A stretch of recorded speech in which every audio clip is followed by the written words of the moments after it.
I dag skal vi på fisketur i Lillebælt. Der skal vi ud og prøve kræfter med torskefiskeriet, og vi skal ud og prøve at se, om vi kan finde nogle havre. Jeg skal ned nu og mødes med 2 af Lillebælts helt klare eksperter på området. Bettina, som ved fantastisk meget om torskefiskeriet, og René, der er en rigtig altid løsfisker. Det skal nok blive en god dag. Østersøen er med sine 400.000 kvadratkilometer Nordeuropas store indhav. Kyststrækningen fra Danmark og ned langs det østlige Tyskland tilbyder kilometervis af varierende og udfordrende kystfiskeri året rundt. En flot fisk. Tak. Sådan. I det vestlige hjørne kilder Lillebælt sig ind og forbinder Kattegat med Østersøen. Med sit strømfyldte stræde har Lillebælt optimale fødebetingelser for fisk og marsvin. Og med lægemuligheder til enhver vindretning har Lillebælt de ideelle rammer til løsfiskere.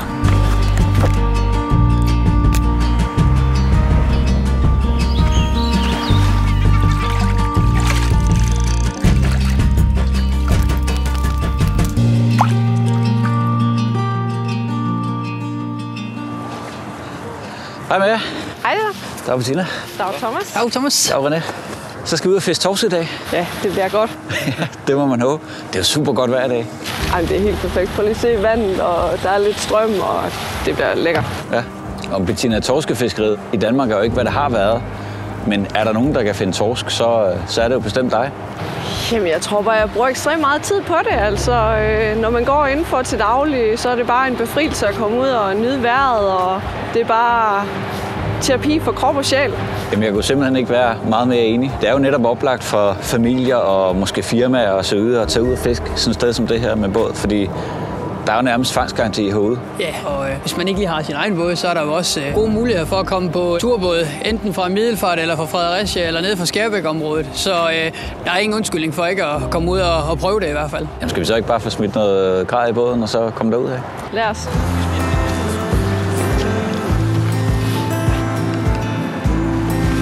Så stikker vi til søs. Er I klar? Yes. Yes!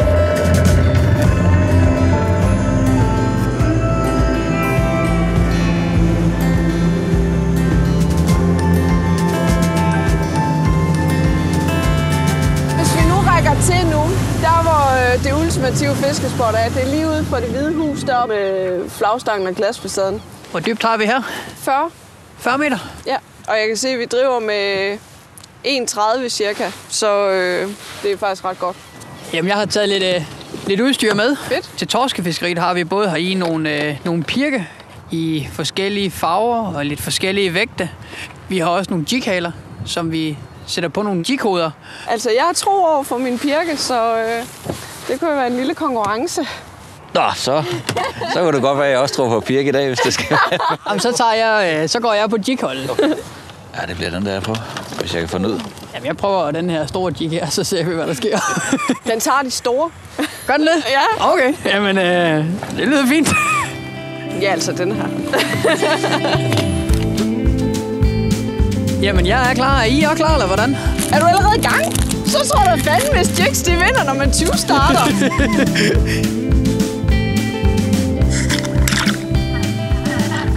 Jeg har lige sunket den ned, og så skal vi egentlig bare i gang med lige at prøve at se, om vi kan lokke dem lidt til dernede. Når jeg lige snart jeg rammer bunden dernede, så lige første omgang, så holder jeg faktisk bare min jig helt roligt dernede. Der vil altid være noget strøm og noget bevægelse i vandet dernede, som gør, at min jighale, den er levende. Ja, sådan! Første søstjerne i båden. Yes! Den huggede rent. Det er lige før, jeg skal have fangstfoto med den her. Så kommer der fisk på igen. Ej, er du i gang igen nu? Ja. Den fighter lidt bedre end søstjernen, den her i hvert fald. Nej, den fighter lidt bedre end søstjernen. Ja, det gjorde den. Jeg har en mere på nu, Bettina. Nej, er det rigtigt? Ja. Det var satan. Jamen, det er jo en sand fornøjelse at stå ved siden af dig, René. Altså, det er da ikke kæmpe. Ej, det var sgu da meget fin, den der. Ja. Der er gang i dem i dag, da. Ja. Okay, hvor stor er den der lige? Ja. Hold fast, den er flot, den er da virkelig flot. Sådan. Skal du have hjælp til den der? Ja, en basse. Den er virkelig flot. Hvad så, Team Pirk? Hvordan går det med jeres småtorsk? Er I færdige? Shit, mand. Der ligger allerede en rigtig fin torsk i båden. Og jeg har lige endnu en torsk på vej op her. Der er bestemt torsk herude. Det er ikke alle, der er lige så store som René, som man kan se, men der er bestemt mulighed herude. Og for øvrigt, super godt guidet. Ja, tak for det. Efter en succesfuld torskedag i Lillebælt, vender vi atter snuden tilbage mod land. René og jeg skal på jagt efter havren. Det er vigtigt, når vi bevæger os ned langs kysten, at vi ikke kommer for meget ud i vandet. Fiskene står tit meget tæt på os her, så er det faktisk her, vi skal til at starte fiskeriet. Inden vi går i gang, fortæl mig lige, hvor er vi henne nu? Jamen, vi er i en del af Lillebælt. Det her det er så Gamborg Fjord. Er det her, man finder havren?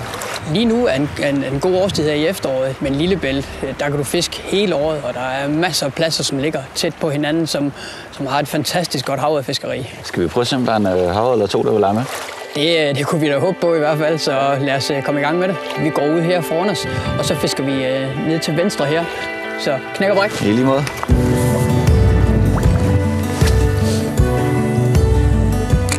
Hvad er det, man går og kigger efter, når man fisker havren? I fjorden her holder jeg faktisk tit øje med nogle høje tangplanter, der står inde. Mange gange så står fiskene faktisk på relativt lavt vand imellem de her tangplanter. Så hvis man kan se sten eller tangplanter eller noget, der lige bryder overfladen, så kan det være en god idé at prøve at kaste lidt nært dem. Der var en følger. Nej, der var en følger. Det var lige den foran. Ja, sådan. Se om vi kan få den til at tage.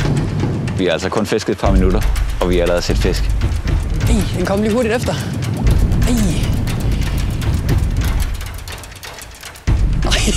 Nej, hvor ærgerligt.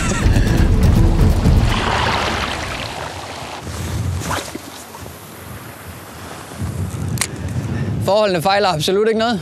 Lidt bølger og uro i vandet, og det er rigtig, rigtig, rigtig fint, det her.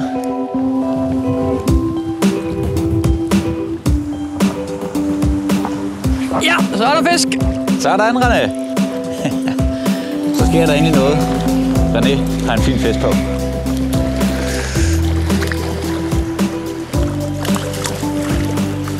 En flot fisk. Tak. Sådan. Pissegodt. Sådan. En lille, fin, blank fisk. Ja, det må man sige. Den skal ned og have sin frihed igen, skal den.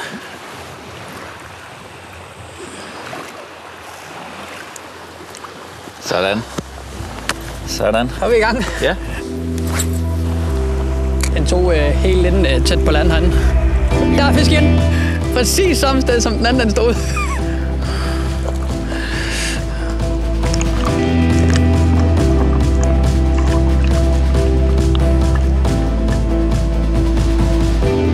Endnu en flot lille fjordfisk. Ja, en lille blankfisk her. Ja. Sådan. Ja.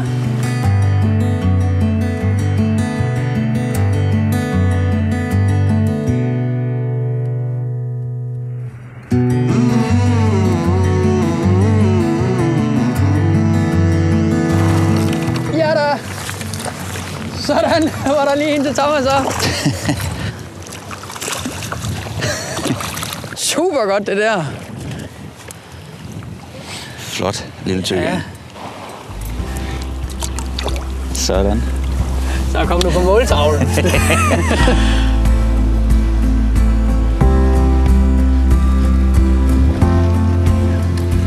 Nå, René, det gav jo lige en sidste havre på strækker hernede af. Ja, det var rigtig, rigtig fint. Ja. Nu har vi jo været herude en dag i efteråret. Hvis man nu kommer på andre tidspunkter af året og besøger Lillebælt, er der så et sted, man kan finde noget information omkring fiskeriet her? Ja, der er lavet et lille hæfte om mange forskellige pladser i hele Lillebælt. Hvornår de fisker godt, og hvad man kan fange på de forskellige pladser. Så det er en god idé at få den tjekket ud. Du skal have tak for at vise mig lidt rundt her i Lillebælt. Det var så lidt. Det var en fornøjelse.